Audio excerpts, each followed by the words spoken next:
श्री सीताराम शिखावस्थी के चैनल में आप सभी का स्वागत है। मैं हूं शिखावस्थी। तो जैसा आप सभी जानते होंगे कि 3 मार्च 2026 दिन मंगलवार फाल्गुन मास की पूर्णिमा तिथि पर चंद्र ग्रहण का संयोग बन रहा है। तो आज इस वीडियो में हम जानेंगे कि ग्रहण काल का समय क्या रहेगा, सूतक कब से प्रारंभ होगा, सूतक काल के समय हमें क्या करना चाहिए, ग्रहण काल के समय हम लोगों को क्या करना चाहिए और ग्रहण के बाद हमें कौन से नियमों का पालन करना चाहिए, कौन से कार्य करने चाहिए। विशेषकर जो हमारी गर्भवती बहनें हैं उन्हें ग्रहण काल के समय, सूतक काल के समय किन किन बातों का विशेष रूप से ध्यान रखना है। इसी तरह कई महत्वपूर्ण बातें आपको इस वीडियो के माध्यम से प्राप्त होंगी। वीडियो पूरा देखिएगा, अच्छा लगे तो लाइक कमेंट शेयर कीजिए। चैनल पर यदि आप पहली बार आए हैं तो चैनल को सब्सक्राइब कीजिए। देखिए, ज्योतिष शास्त्र के अनुसार जो ग्रहण काल होता है तो यह एक खगोलीय घटना है, तो इसलिए इसका जो असर होता है तो उसका असर सभी जनजीव को उठाना होता है। कहते हैं जब जब ग्रहण काल पड़ता है तो उसका जो परिणाम होता है वह जनमानस पर आता है, चाहे वो मनुष्य हो, पशु हो, पक्षी हो, सभी पर ग्रहण का असर दिखाई देता है। तो इस ग्रहण काल के समय हमें कौन सी विशेष बातों का ध्यान रखना चाहिए। तो देखिए, जब जैसे कि सूर्य ग्रहण होता है तो उसका सूतक काल 12 घंटे पहले प्रारंभ हो जाता है और जो चंद्र ग्रहण होता है उसका सूतक काल 9 घंटे पहले प्रारंभ हो जाता है। सूतक काल में हमें सभी जो मंदिर, अपने जो देवी देवता होते हैं तो उनकी सूतक काल से पहले ही आपको उनकी पूजा अर्चना, सेवा इत्यादि सब करके और फिर सूतक काल प्रारंभ होते ही मंदिर में आप पर्दा लगा दें। यदि आपके घर पे अलग से मंदिर नहीं है तो जो भी जहाँ पे भगवान हो वहां पे आप पर्दा लगा दें। यदि आपका मंदिर अलग बना है तो वहां पे आप दरवाजे बंद कर दें। बिल्कुल भी कहते हैं सूतक काल प्रारंभ होते ही श्री विग्रह के ना तो हमें दर्शन करने चाहिए, ना उनका स्पर्श करना चाहिए, ना ही किसी ग्रंथ का स्पर्श करना चाहिए, ना ही किसी ग्रंथ को हमें पढ़ना चाहिए। यह तो नियम है जो सूतक काल प्रारंभ होते ही आपको जरूर निभाने हैं। ठीक है, इसके साथ ही सूतक काल प्रारंभ होते ही भोजन का त्याग कर दिया जाता है ना। और यदि आप पूर्णतः स्वस्थ हैं तो आपको सूतक काल प्रारंभ होते ही भोजन नहीं करना चाहिए। बात करें अस्वस्थ लोगों की या गर्भवती बहनें हैं या छोटे बच्चे हैं तो उनका सूतक काल जैसे कि ग्रहण काल के 1 घंटे पहले से प्रारंभ होता है। इन लोगों को भी सूतक ग्रहण काल प्रारंभ होने के 1 घंटे पहले से अन्न इत्यादि का सेवन रोक देना चाहिए। और जो स्वस्थ लोग हैं तो उन्हें सूतक काल प्रारंभ होते ही भोजन इत्यादि नहीं करना चाहिए, ऐसा हमारे शास्त्र कहते हैं। जो भी खाने पीने की वस्तुएं हैं तो उनमें हमें जो कुश घास आती है वह डाल देनी चाहिए। यदि कुश घास आपको नहीं प्राप्त हो रही है, वैसे तो देखिए लोग कह देते हैं कि तुलसी पत्र डाल दें, लेकिन जो कार्य कुश घास करती है वह तुलसी पत्र से नहीं होता है।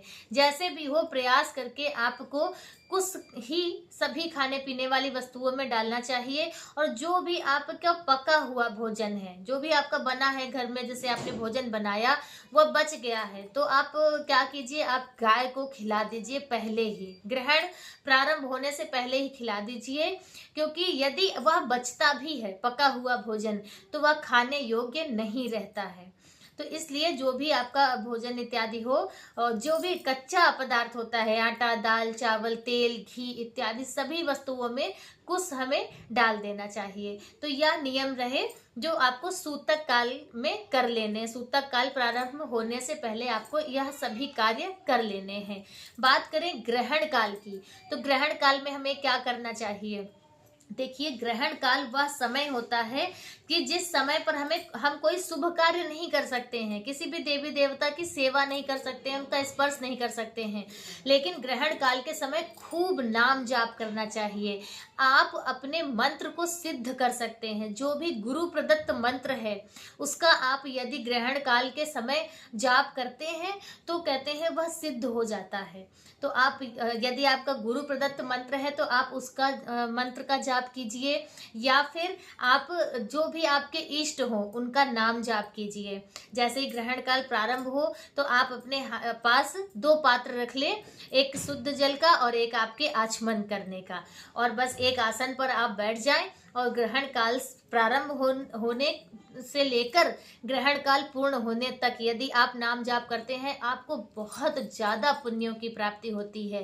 कहते हैं कि करोड़ों करोड़ों गुना पुण्यों की प्राप्ति होती है ग्रहण काल के समय कोई भी यह नाम जाप या मंत्रों का जाप करने से। तो आप यह कार्य ग्रहण काल के समय ज्यादा से ज्यादा जरूर करें। ग्रहण जब पूर्ण हो जाएगा तो उसके बाद फिर देखिए, ग्रहण प्रारंभ होने से पहले आपको स्नान करना है और जब ग्रहण हो जाएगा उसके बाद फिर अपने घर में, पूरे घर में झाड़ू पोछा साफ सफाई इत्यादि करके फिर आप स्वयं स्नान करें। स्नान के बाद अपने पूरे घर में जल का छिड़काव करें और उसके बाद ग्रहण काल के बाद दान जरूर करना चाहिए। अन्न का दान करें, आप दक्षिणा इत्यादि का दान करें, लेकिन ग्रहण काल के बाद दान जरूर करना चाहिए। बहुत आवश्यक भी है और बहुत ज़्यादा पुण्यमय भी है। तो यह तो रहे नियम जो आपको ग्रहण वाले दिन निभाने हैं। ठीक है, अब जैसे कि हमारी गर्भवती बहनें हैं उन्हें क्या क्या करना चाहिए। तो गर्भवती बहनों के लिए सूतक काल का जो समय है वह ग्रहण काल के 1 घंटे पहले से प्रारंभ होता है। आपको पहले से जल और अन्न का त्याग नहीं करना है, आप तब तक खाते पीते रहें। जब ग्रहण काल प्रारंभ होगा तो उसके 1 घंटे पहले आप भोजन और जल का त्याग कर दें। याद रखिएगा, ग्रहण काल के समय आप अच्छे से किसी फर्श पर चटाई इत्यादि या थोड़ा सा सॉफ्ट कोई आसन लगा लें ताकि आपको बैठने उठने में दिक्कत ना हो। और यदि आपको बहुत ज़्यादा बैठने उठने में दिक्कत हो रही है फर्श पे तो आप कुर्सी पे फिर बैठें। कहते हैं कि बिस्तर पे ग्रहण काल के समय नहीं बैठना चाहिए, चाहे वो गर्भवती ही महिला क्यों ना हो, हमारे शास्त्र ऐसा कहते हैं। तो आप जमीन पर चटाई लगाकर कोई भी सॉफ्ट अपना आसन लगा लें और उस पर आप बैठें, और हो सके तो आप लेट भी सकते हैं, लेकिन लेटने के समय आपको पूर्ण सावधानी रखनी है कि कोई भी अंग आपका दबे नहीं या फिर आप टेढ़े मेढ़े जैसे ना ऊट पटांग ना लेटें। आप सीधे लेट कर थोड़ी देर आराम कर सकते हैं, फिर आप उठकर बैठ जाएं, फिर भगवान का नाम जाप करें। खूब धार्मिक रहें, ग्रहण काल के समय आप खूब धार्मिक रहें। और देखिए, हमारे वैज्ञानिक भी यह कहते हैं और हमारा धर्मशास्त्र भी यह कहता है कि ग्रहण काल के समय आप, जो भी हमारी गर्भवती बहनें हैं, वह भूल कर भी मोबाइल का प्रयोग ना करें, क्योंकि यह चंद्र ग्रहण है।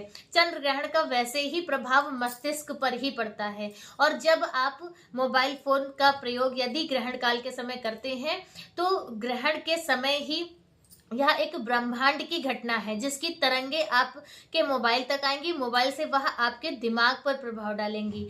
तो आप सभी से यह विनम्र निवेदन है कि जो भी हमारी गर्भवती बहनें हैं वह ग्रहण काल के समय मोबाइल का प्रयोग बिल्कुल भी ना करें, उसे ऑफ करके आप बिल्कुल अलग रख दें। खूब धार्मिक रहें, खुले आसमान के नीचे ना जाएं, चंद्रमा का आपको दर्शन नहीं करना है, कोई भी ताला कहीं भी नहीं, आपको लॉक कहीं नहीं लगाना है, दरवाजे नहीं बंद करने हैं, कोई भी इस तरह का कार्य नहीं करना है, चाकू का प्रयोग नहीं करना है, कोई भी वस्तु आपको काटनी नहीं है, कहीं भी आपको गांठ नहीं लगानी है। तो इन सब बातों का आपको विशेष ध्यान रखना है। आप कुछ ना कीजिए, बस ग्रहण काल के समय आप अपना आसन लगा लें, आराम से बैठकर भगवान का खूब नाम जाप करें, खूब धार्मिक रहें, और भगवान किसी भी तरह की कोई समस्या कोई परेशानी आपको नहीं होगी। आप अपने गर्भ में अपने पेट पर मुल्तानी मिट्टी या गेरू की मिट्टी लगा लें, तुलसी का दल रख लें अपने पास, कुछ घास रख लें अपने पास, ताकि किसी भी तरह से ग्रहण का प्रभाव आप तक ना पड़े। तो यह नियम रहे जो ग्रहण काल के समय आपको करने हैं। अब हम जान लेते हैं कि ग्रहण काल का समय क्या रहेगा, सूतक काल का क्या समय रहेगा। तो देखिए, ग्रहण जो है वह प्रारंभ हो जाएगा 3 मार्च को दोपहर में 3:19 पर ग्रहण प्रारंभ होगा, और शाम को 6:48 पर जो ग्रहण है वह पूर्ण हो जाएगा। लेकिन अपने जैसे अब भारत का जो समय है उसके समय के अनुसार क्या रहेगा, तो भारतीय मानक समय अनुसार चंद्र ग्रहण भारत में 6:26 पर चंद्रमा के उदय होते ही दिखाई देगा। शाम को 6:33 से 6:40 पर चंद्र ग्रहण स्पष्ट दिखाई देगा और 6:46 पर चंद्र ग्रहण पूर्ण हो जाएगा। तो यह रही जानकारी चंद्र ग्रहण से संबंधित। किसी भी तरह की कोई जानकारी आपको प्राप्त करनी हो तो आप कमेंट करके पूछ सकते हैं। वीडियो या जानकारी आपको कैसी लगी कमेंट करके जरूर बताएं। मिलते हैं दूसरे वीडियो में किसी दूसरी जानकारी के साथ। तब तक के लिए श्री सीताराम।